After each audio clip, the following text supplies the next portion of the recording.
Thank you very much for your patience, ladies and gentlemen, and distinguished guests. Welcome to the 2021 Jeju Forum for Peace and Prosperity. Firstly, please allow me to introduce myself. My name is Chang Seon-yong, and I'm your MC for this event. It is my great honor to be your MC. Thank you very much. Thank you. I hope you have a meaningful time together, and this Ambassadors Roundtable session is a very special session. So we are now all together to cooperate for sustainable peace and inclusive prosperity. This session will be held under the title of Peace Treaties in the Middle East and Their Implications for the Korean Peninsula. So I would like to introduce our moderator, Mr. Kim Jong-yung, a former ambassador of Korea to the Kingdom of Saudi Arabia. So ladies and gentlemen, please welcome them with a big round of applause. And moderator, please. Please. Excellencies, ladies and gentlemen, and distinguished guests, good afternoon. It is my great pleasure and honor to be here as a moderator of such a meaningful session. I thank Dr. Han In-taek personally, President of the Jeju Peace Institute, for inviting me to the forum. The Middle East is located in the crossroad of the East and the West. Its geopolitical situation had an impact on the flow of the history at critical junctures. After the two World Wars, the Middle East suffered from disputes and conflicts due to the complicated and complex interests of global powers. Meanwhile, the efforts to build peace in the region continued, and its success and failure repeated.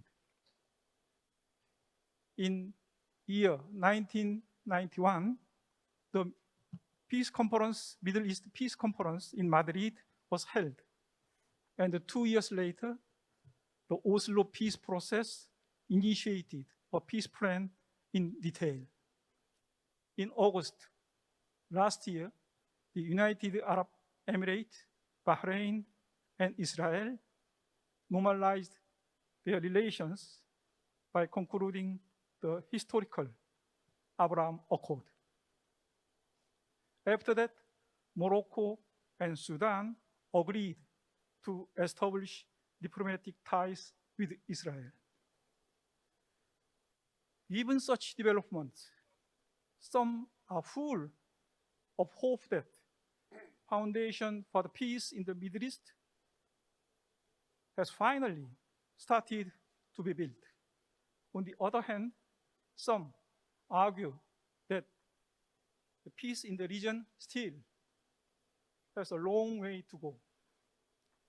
And recently, the Middle East once again was put to the test of peace by the confrontation between Israel and Hamas. The peace-loving Arab countries and the international community exerted their effort to work out the compromise to stop confrontation between them.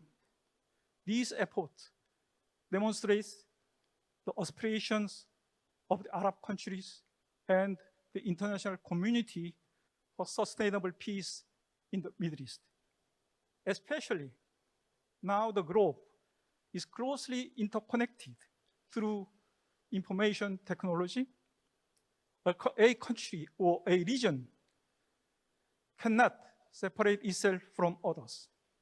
From this point of view, it is quite natural that Korea is concerned about the situation in the Middle East.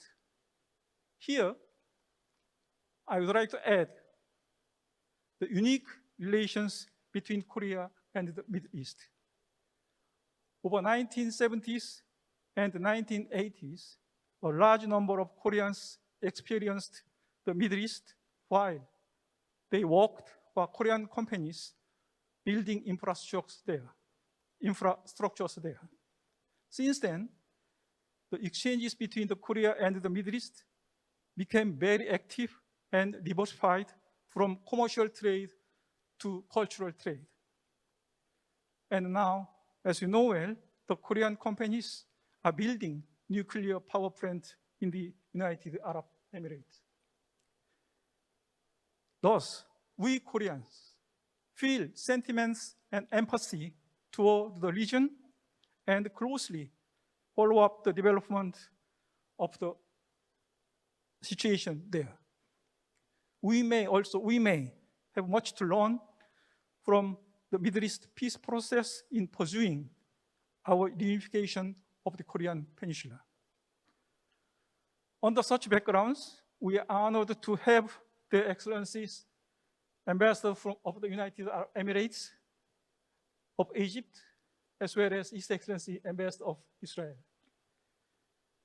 We planned and invited 4 other Arab ambassadors from Jordan, Bahrain, Morocco, and Sudan to attend these roundtable discussions. However, they could not make it due to personal and physical reasons. I hope that we can have another roundtable sometime in the next year with the attendance of all those ambassadors. I would like to once again to express my deep gratitude to their excellencies for attending this roundtable despite your busy schedules. First, I would like to invite Excellency Noaimi to deliver his keynote speeches.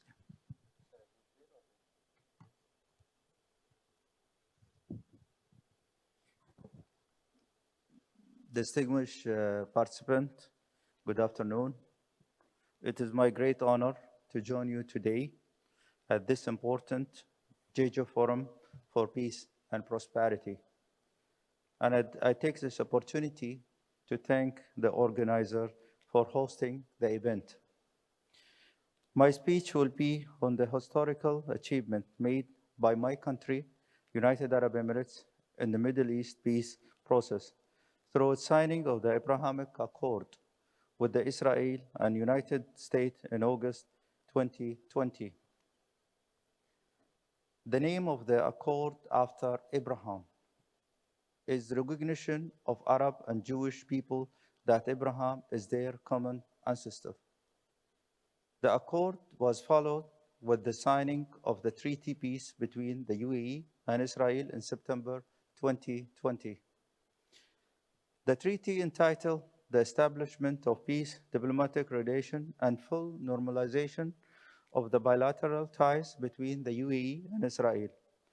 It also calls for enhancing bilateral cooperation in the areas of trade, finance, investment, civil aviation, science, innovation, healthcare, and tourism, among others. Thus, these agreements represent a historic achievement for creating immediate and meaningful security, economy, and social benefit in the region. The UAE decision to sign the 2 documents is in line with its policy orientation toward tolerance and peaceful coexisting with other nations and cultures. The UAE believes that these agreements are considered as a first significant action toward era of security and prosperity. It is also believes that its bilateral ties with Israel and the 2 countries cooperate with the United States on the region matter, represent great potential on diplomatic, scientific, culture, and economic domains. In addition, these steps meet the aspiration of the UAE people as well as the people in the region for stability and prosperity.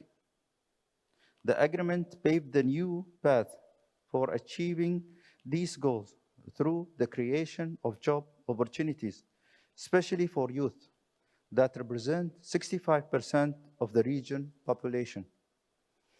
It should be mentioned here that Opinion polls have indicated that the majority of the young people in the region prefer cooperation with Israel for a constructive solution to the decade-long Palestine questions.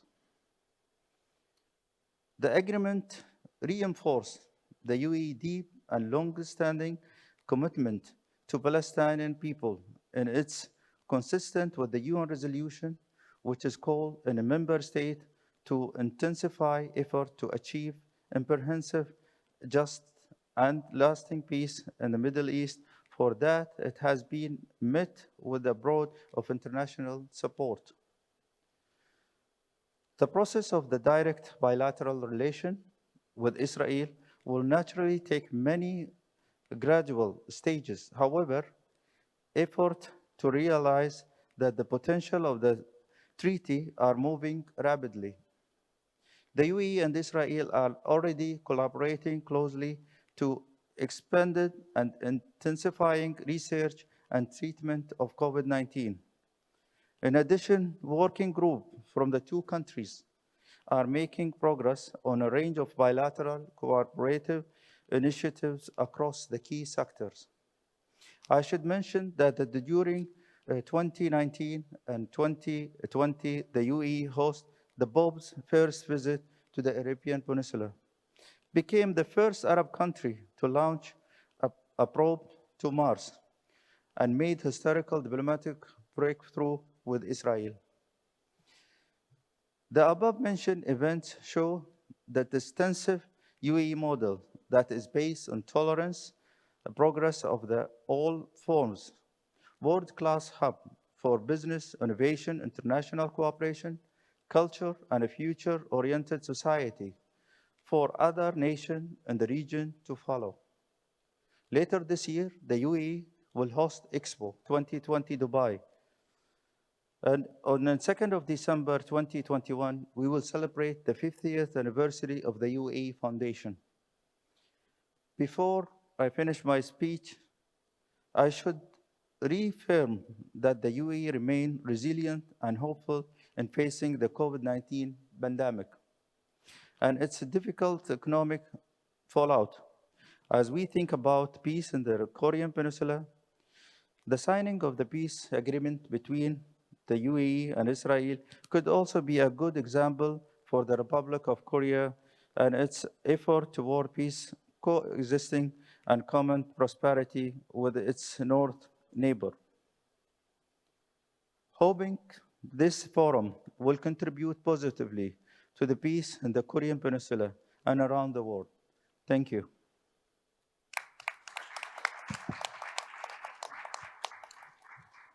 Now, Excellency Fahmi, please state your keynote remarks. Excellency Fahmi is very insightful in global issues, not least the Middle Eastern affairs. Yeah. Directly, okay. Thank you, Mr. Moderator, and thank you for the organizer of the Jeju Forum. Of course, 5 minutes will not do justice for the issue I'm going to talk about, but I'll raise 3 main issues and cover just major topics as we go along in this discussion. First, Egypt. Egypt was the first country in the Middle East to have peace with Israel in the late 1970s. And I think that had a dramatic impact on reducing tensions in the region and laid the foundations for future peace accords and agreements. And also in that context, Egypt welcomes all other agreements as they come along in this regard. However, all these agreements serve for the goal of final sustainable peace. We are not there yet, and the buzzword as we hear is sustainability and sustainable peace. So they are good founding stones, but we hope they lead to that in the end, and we are all working on that. Part of the benefits of such agreements, what happened recently in Gaza, I think if the fact that Egypt had very good, solid relations with both sides helped a lot to reduce tensions and stop the conflict. And this is one very evident part. When you have a peace agreement and we have trust and build working relationships, you can do a lot of things in order to stabilize the region and to do a lot of good work. My second point I'll talk about with an eye on the future. Of course, the background of the roots and the causes and so on is very complex, but regardless from that, as we move along, there are 5 problems that we need to deal with to have a final and comprehensive peace in the area. One is occupied territories, Syria, Lebanon. Palestinians under Israeli control, whether Palestinian citizens or in the occupied territories, whether in the West Bank or in Gaza, the issue of settlements, East Jerusalem, and refugees. These are issues that have to be addressed in order for final comprehensive peace to be addressed. And we hope that that will be reached one day. However, there are very important defining factors and influences for such peace to happen. And the world is changing in many ways. One of them, as a very historical wisdom we all know, brute force cannot guarantee sustainable peace in the end. So you need to have peace agreements, goodwill, and people cooperating with each other to achieve that. Second, states are very effective in having peace agreements. But then the second part comes, the harder part, people to people. That's where you have to start engagements, whether culturally, economically, and otherwise, and that's a more difficult part. And also, that requires a lot of work on all sides. And that's not an easy part, but that's very key. So again, states are very effective and important in laying the grounds, but that's not the end of it. That's the beginning of a hard process that needs to be worked out. With the changing role of media and technology, it goes both ways, positive and negative. Gone are the days where you can have a guided media or have a guided message about what's going on. There's kind of democratization of media now with the social media and everything. So truth comes out, whether you like it or not, with good and bad sides. And that's where people are becoming more aware and public opinion could shift very radically. So we have to keep that in mind. Also technology. Technology, whether in media or whether technology also could be the sky for cooperation between countries to achieve miracles. And that's also a very important element that's changing so fast in the world. And that's a very positive channel for cooperation that could really lay very solid foundations for peace. But in the same time, technology could be very negative in terms of the way it's used to develop weapons, whether on a small scale or large scale. It could sabotage all peace efforts, and it becomes very handy with a much larger number of people. So this is also a very key determinant. Final point on this, having an eye on the future, is new generations. New generations have different thinking than old ones. They don't have the old historical baggage. They might not be as extreme. They want to live a decent life. So that also gives hope. They might be more free to take some of the bold steps that older generations didn't do. And they are also more peaceful by nature because they don't want to suffer from the old things by the old people. My third point is about some relationship between the Korean Peninsula and the Middle East. Both sides are very much influenced by regional and global parties, and that complicates things in positive and negative ways. So while in the Middle East, one very important element that galvanized those parties was oil, now, as we see in the Korean Peninsula, the issue of global competition over technology and geostrategy is also going to play a big influence in the final settlement for the issue here. Extremist ideologies. No matter what's its source or what's thing, it's always a very big issue. That's why also those who are brave enough leaders who want to make peace, always they might risk their lives and they must risk their popularity as well. So dealing with these extreme ideologies is a very important thing. There's also the nuclear issue.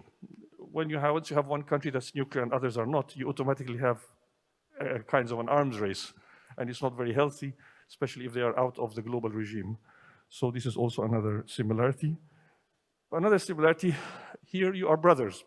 You're both Korean people. In the Middle East, we are cousins. We come from the same grandfather. So also this plays in good and bad ways. Finally, with an eye on the future, I think in the Middle East we have been trying, and I think President Moon Jae-in was having a similar vision, to use the European model inspired by it to create some kind of slowly and gradually economic engagement and cultural engagement that could lead in the end to people getting closer together and create dynamics that would achieve final peace. I think that's a very good model to follow, and we hope we can end that. A final word about Korea. Korea, as the governor mentioned today, is like the 10th, coming probably the 9th most prosperous nation in the world, the sixth strongest army. I think Korea, in both parties, whether Middle East or here, you need always a kind of a neutral, strong arbitrator or somebody who encourages the parties to make peace together. Korea could be a very good candidate for the Middle East because it has been very recently a developing country. It has been strong on the world stand, but it has been a little bit shy away from global problems. I think Korea, maybe the Jeju Forum, could be a very good forum for such efforts and which could lead to very successful results. On top of that, I think if Korea takes that strong move to get involved in global issues in a positive way like this, I'm sure it will have also a positive impact on its relationship with the North through the positive feedback it will get globally, and hopefully it has to be a good model for the North as well. Thank you.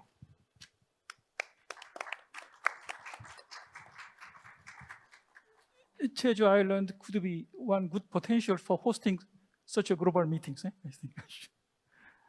Thank you very much for your good comment. And Excellency Tor, it's your turn, please.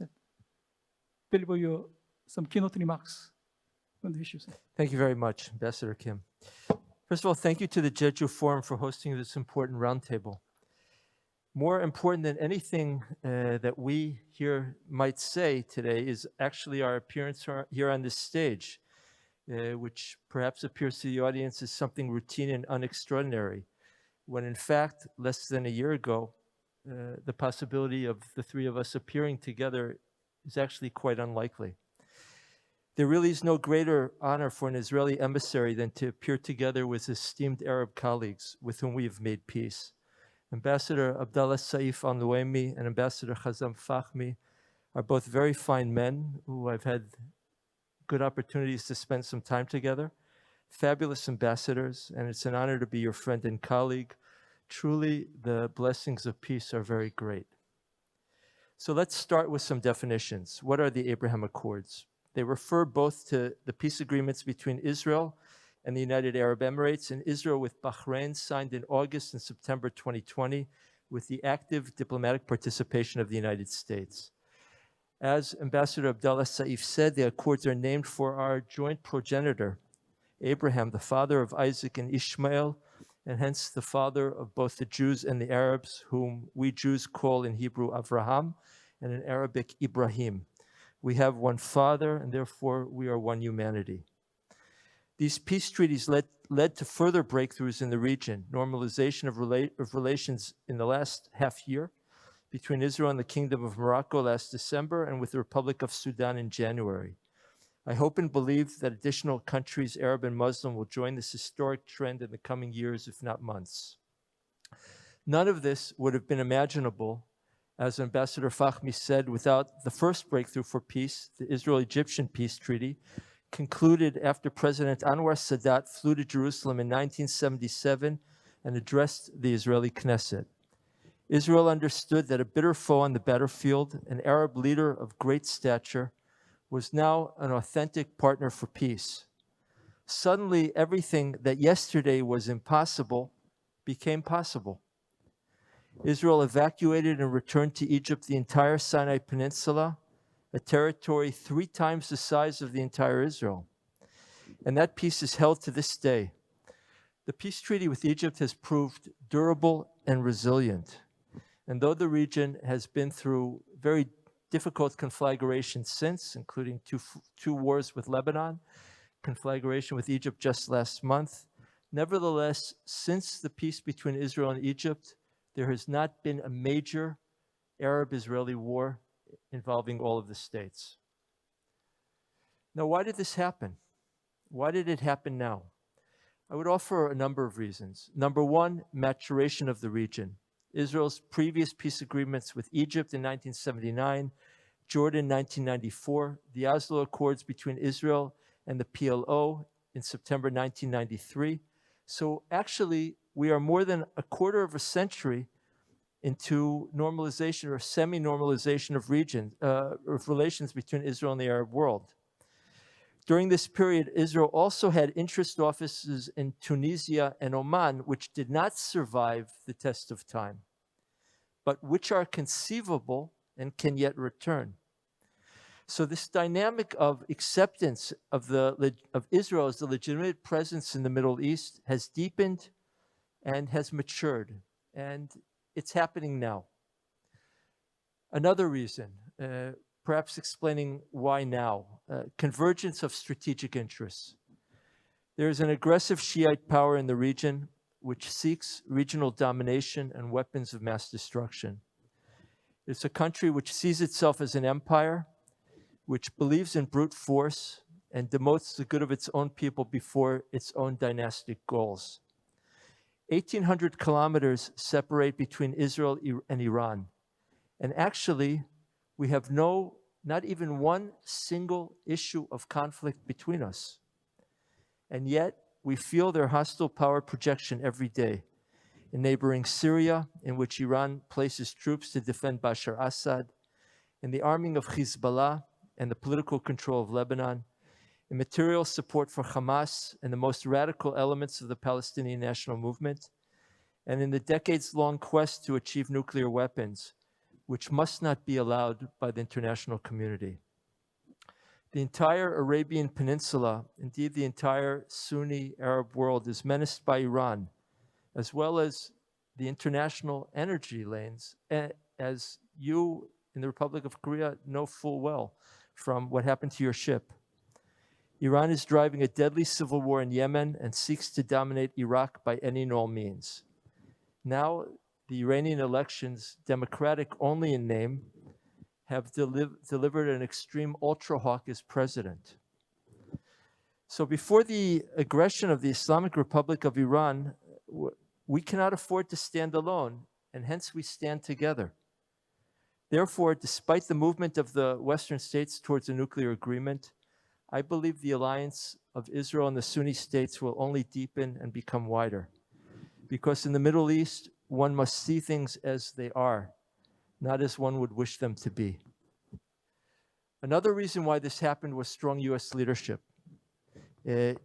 Strong U.S. leadership was applied to achieve this goal, the Abraham Accords, and U.S. leadership is always desirable, though not essential, for the furtherance of Israel-Arab peace. The Oslo Accords were actually negotiated directly in secret between Israel and the Palestinian leadership. The Americans were not aware of it before, although they were ultimately signed on the White House lawn. However, the peace with Egypt, the peace with Jordan were strongly promoted by U.S. diplomacy, and the American presidents were present at the signing of the agreements. The Trump administration made the advance of peace between Israel and the states of the Arabian Gulf a priority and devoted to this cause very significant time and diplomatic capital, and we owe them a deep debt of thanks. President Biden is a true friend of Israel. He's deeply committed to the maintenance of the current accords and to the achievement of new ones. Finally, courageous national leadership is required by leaders to address public opinion and regional pushback. President Sadat and Premier Rabin are key examples of this kind of leadership. A key reason that Israel and the Palestinian Authority have not progressed to a formal peace treaty is the division and weakness in the Palestinian leadership at this time. Making peace requires leadership that is willing to lead the public, not only to follow the public. So how do we solidify the peace? As Ambassador Fahmy said, the importance of people to people is key. There has to be engagement between the societies, not only the governments. Because without engagement between the societies, governments will not be able to override the political difficulties and challenges which inevitably will present themselves. Maybe this was a deep mistake of the Oslo process. Chairman Yasser Arafat saw people to people as a concession to Israel than as a means towards achieving full peace. And we Israelis, we were wrong and short-sighted not to insist that people to people continue. In the case of the Abraham Accords, this mistake is not being repeated. 130,000 Israeli tourists and investors have visited Dubai and Abu Dhabi since the signing of the Accords. Which creates new problems because not all of the Israeli tourists always behave properly. But these are problems that we have to deal with. Hebrew classes have become popular in the United Arab Emirates, and billions of investment dollars are flowing between the states. Peace requires a forward-looking approach. In our region of deep tradition, we need to believe in history, but not become its victim. Bitterness is a very poor investment. What about implications for the Korean Peninsula? Well, first of all, there are implications for the Republic of Korea, the southern part of the Korean Peninsula. The Abraham Accords are a big opportunity for Korea, which I hope will be embraced. Trade with Israel and with the Arab states is not a zero-sum game. It can be pursued in parallel. There is political room for a much deeper synergy between Israel's innovation economy and Korea's technological manufacturing and marketing genius. We are very good friends with the Republic of Korea, but there is room also even for a deeper political engagement.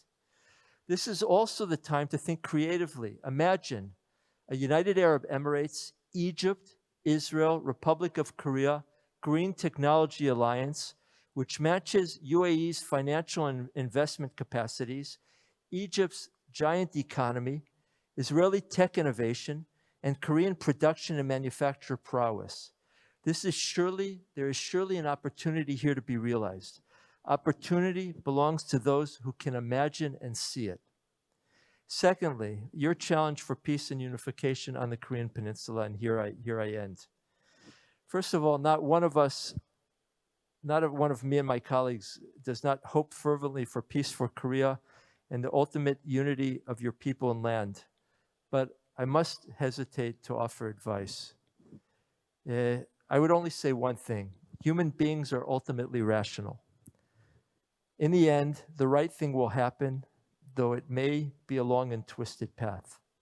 Thank you. 감사합니다.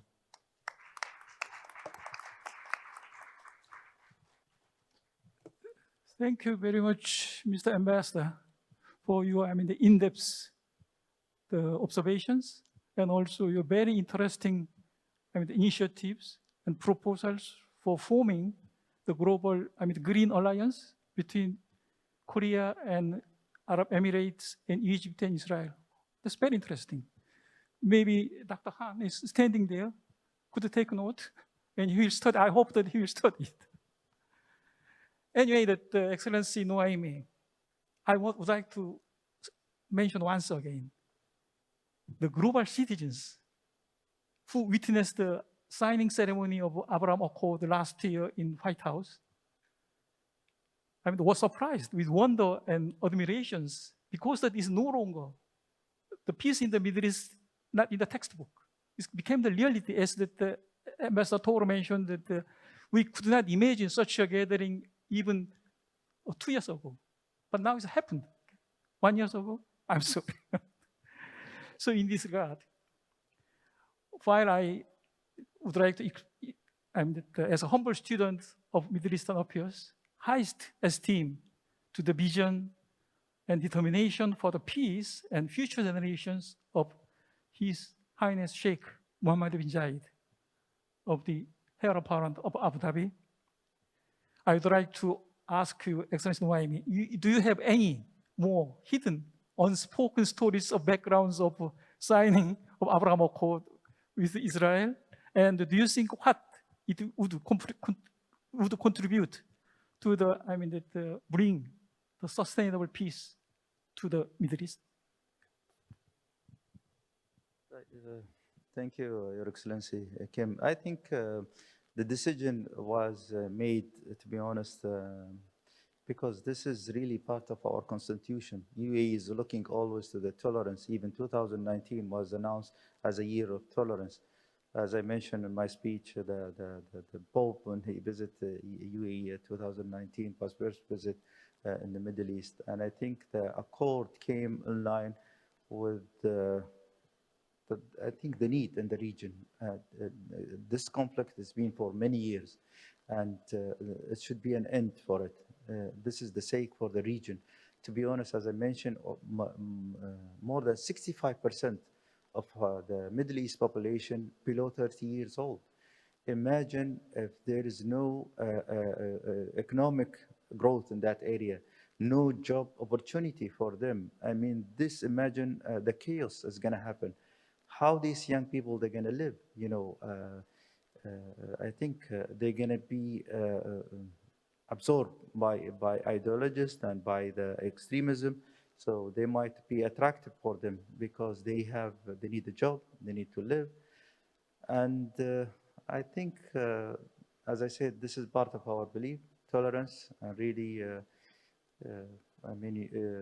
to come to the end for the region. As I said, this is almost 70 years, and I think, to be honest, We're still supporting the Palestine, to be honest, to have really the two-state. I mean, Palestine and East Jerusalem as a capital for Palestine. This is our position unchanged. But really, there is a reality on the ground. We need to really move forward. To be honest, without a dialogue, to be honest, let's say recently what happened, the conflict between, in Gaza and between Hamas and Israel. I think there is no dialogue, there is no direct contact, how this issue is going to be solved. Thanks to Egypt, really, they play a big role to cease the fire through mediate between the Israeli and Hamas. And I think our minister even, he did many contact with his counterpart in Israel. Without this communication, without this peace accord, this will not happen. This conflict might take longer than, So this is the need, and I think we're looking for the prosperity and the stability and the future for the region. And I think sometimes really the conflict, sometimes some people, they want it to continue because they're gaining from this conflict, and they use it as an excuse to do their agenda and terrorism agenda, and the excuse is Palestine. So that's why, without a permanent solution, to be honest, for this case, things will continue. And we hope this will pave the way to a permanent solution to settle the issue in the Middle East. Thank you very much, Ambassador. And Excellency, Dr. Fahmy, as a matter of fact, Egypt is a pioneer for the Middle East peace, initiated by the late President Anwar Sadat. Okay. And I think that your sentiment would be different from those of others when you witnessed the signing ceremony in the White House. In this regard, what is your outlook on the Middle East process in the near or mid or long term, the future, brought by this historical Abraham Accord? Do you think that more peace-loving Arab countries will join soon, or it will take some more times, as Morocco and Sudan did? Yeah.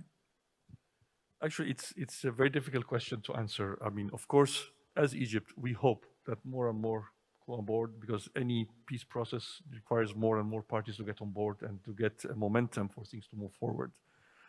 I think it's very difficult to predict also for different reasons. The world is going through, the global system is going through a very fluid state, and this will have different impacts, positive and negative, so it's very hard to predict on that. But as long as the people in the region themselves are focused on having peace and achieving it in a serious way, I think there is nothing that should stop that. Egypt has always been playing an important catalyst role, and we will continue to do that, and we're committed to it. It's not just the right thing to do, but it's in our national interest and it's everybody's interest. And as I mentioned, peace has been beneficial to all parties, including those who might be still in conflict. And we hope that the more we break more grounds going forward, I think will be much better. Also, I think it will take some time before a lot of the tensions in the region go down, and also to see how the final package will be on some deals that are being discussed right now. All these are going to be very important factors in doing the map forward, in contributing positively or negatively, depending on the outcome of the agreements and how things will look later on. Yeah. Thank you. Ambassador Tor, according to my lead through some Arabic media, since the establishment of diplomatic ties between you and the United Arab Emirates, your exchanges became very active, and lots of discussions ongoing. That, as Excellency Nouai mentioned, some working groups were studying even the vaccination for the pandemic, the COVID-19. I think if such a cooperation produce a tangible outcome, it would be very good, significant impact on the people in the street of the Arab world. as the Excellency Nwai mentioned, that creating the jobs for opportunities for young generation in the future. And do you think that how you prospect for such the cooperations between the you and the United Arab Emirates in the field of the medicines and healthies and science and some energies, even in the waters, something? I think there are two elements to the nature of peace between Israel and our Arab neighbors. In some countries, we have the peace embraces the society as well as the government. In other countries, it's more at the level of government and less at the level of society. For example, in Jordan, the Israeli ambassador can speak to the palace and can speak to the foreign ministry, but it's very difficult for the Israeli ambassador to speak to a Jordanian newspaper or on a Jordanian campus. And this is something that we're deeply aware of. And it means that the peace is not really fully where it needs to be. In the case of United Arab Emirates, I think that the economic engagement is very deep and natural, and it's actually been in the works for quite a while. Israeli business people have been able to travel to United Arab Emirates already for several years, but we couldn't do things officially because we had not made peace between our governments. I think that we Israelis, we're not trying to delude ourselves about what's necessary in order to achieve peace with the broader Arab world. On the one hand, if we're not able to solve our most troubled relationship, which is our relationship with the Palestinian people, we won't be able to reach a very, very broad peace. In other words, I don't think that Saudi Arabia will conclude. I don't want to give a negative prophecy, but I think that it'll be a challenge for the kingdom, which has no issues with us. And according to media reports, our leadership already speaks quite frequently on most strategic issues. But I think it'll be difficult for the kingdom to formulate a peace treaty with us until we achieve an agreement with the Palestinian National Movement, but I don't know when that will happen. But one thing I would say is that we are aware also that you shouldn't be utopian either, because a bad agreement is worse than no agreement. Whereas the breakdown of peacemaking with the Palestinian people was catastrophic, and it set us back a long way.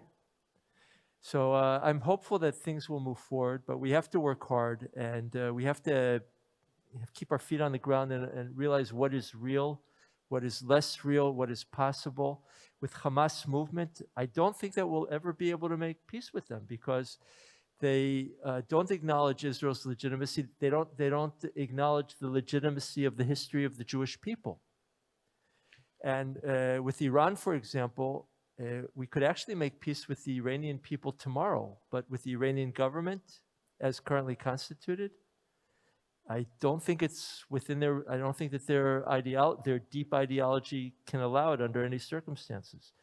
So we have to be aware of what's possible, what's not, and to do our best, and certainly not to neglect it, and to take peacemaking very seriously. As Excellency Nwai mentioned, without dialogue, there is no understanding each other. Even the couple, husband and wife, they stopped talking and discussion.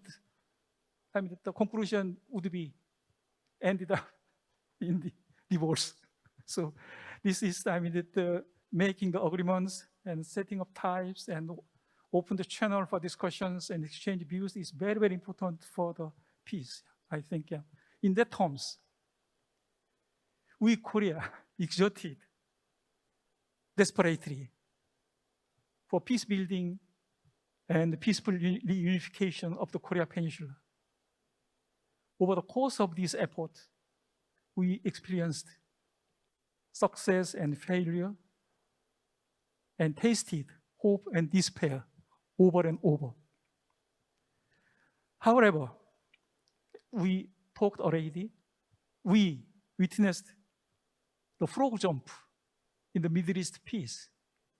since we Koreans thought the Middle East peace would be more difficult than the peace in Korean Peninsula. It's true. So, accordingly, we raised our hope that Korean peace process could make a progress in such a way, no more concept in the textbook. In this regard, just I want to ask that the Excellency, taking consideration of the time shortage, the Excellency Fahmy, Egypt has maintained diplomatic ties with the North and South and North Korea historically. And you signed the partnership agreement with South Korea year 2016, I think. The scope, since then, the scope and the quality of the bilateral cooperations between us is enhancing. On the other hand, your diplomatic ties at ambassador level is much longer than with South Korea. And recently, to some extent, Egyptian company contributed to modernizing the wireless telephone system in the North Korea. From this point of view, Excellency, please give us some advice. How can we mention open again the dialogue channel with the North, even that cut it off everywhere? Please, without any the reservation, your personal opinion would be most welcome. I'm afraid I'm not very well suited to give advice on that, but since you mentioned the company, Egyptian company, it's an Egyptian businessman, Naguib Sawiris. He's a very unique businessman. He made most of his investments in crisis countries or countries that are quite difficult. I think he is the only foreign investment in North Korea investor, and he did in their mobile network. So actually, many of people ask me they want to meet him because how he's working there and so on. So, so he's an individual. He's a private sector. He's a very wealthy man, and he does a lot of money. But part of his problem, he cannot transfer his earnings outside of North Korea. But this is something he's dealing with. It's a tough one, yes. But as I mentioned, I mean, we have been witnessing. I mean, I came here in Korea December 2017 after all the nuclear explosions and everything in North Korea. Things look very grim. But after Pyeongchang, things look very nice and rosy in many different ways. And honestly, I think the vision that has been laid by President Moon Jae-in is quite deep and persuasive. It's just that probably global circumstances and the time remaining might not be enough to fulfill that vision. But I think the chances for peace with the North probably will be a variation of that vision, one way or the other. Doesn't matter who will do it, what government, what people, but I think this issue of gradual engagement of people, as has been mentioned by both my colleagues here, is very extremely important. And I think, interestingly enough, in your case, it's easier because in the end, you're one people. So, I mean, there are a lot of things in common that will happen. And of course, the younger generations, I understand also in the North, they are quite aware of what's going on in the South, and they're quite aspiring, some of them, to join and so on. So I think it's a matter of time that I wouldn't be surprised if in the end the solution of unification in the peninsula will be much easier than in the Middle East due to these factors.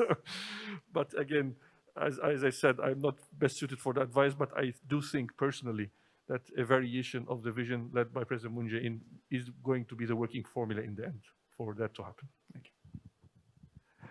Thank you very much for your observations. And we have the 10 minutes more. We have finished at 3:30.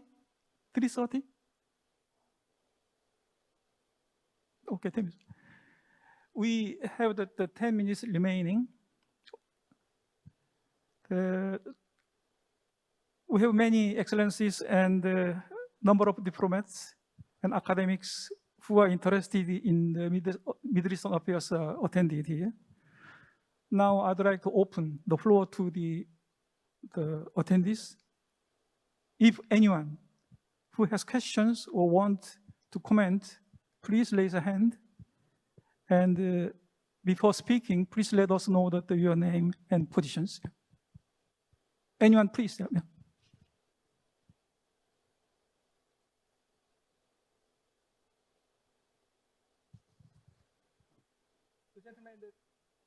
gentleman at the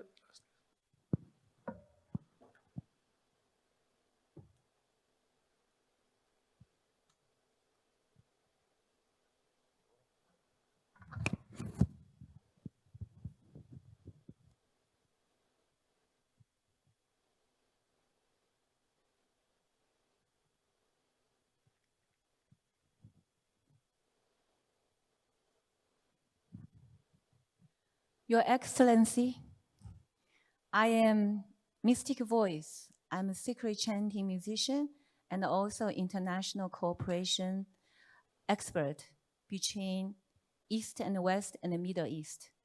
Today, I think this session is the most interesting session that I have attended because Middle East, I work very closely with Middle East, especially Israel and Gulf countries. I'm kept by the Corona flood in Jeju Island for 2 years now. And since I'm here, I have been initiating a project here in Jeju Island with Middle East. And I would like to have your comment on that project, whether, what you think about, the prospect of that project.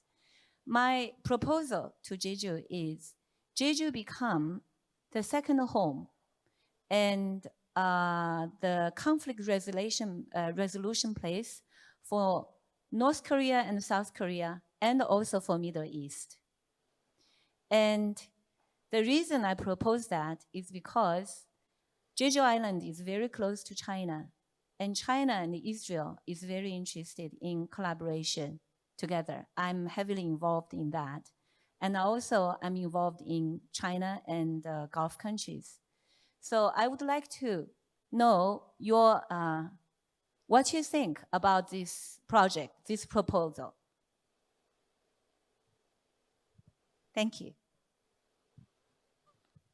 it means that using the Jeju Island as a venue for the peace and cooperation between Middle East.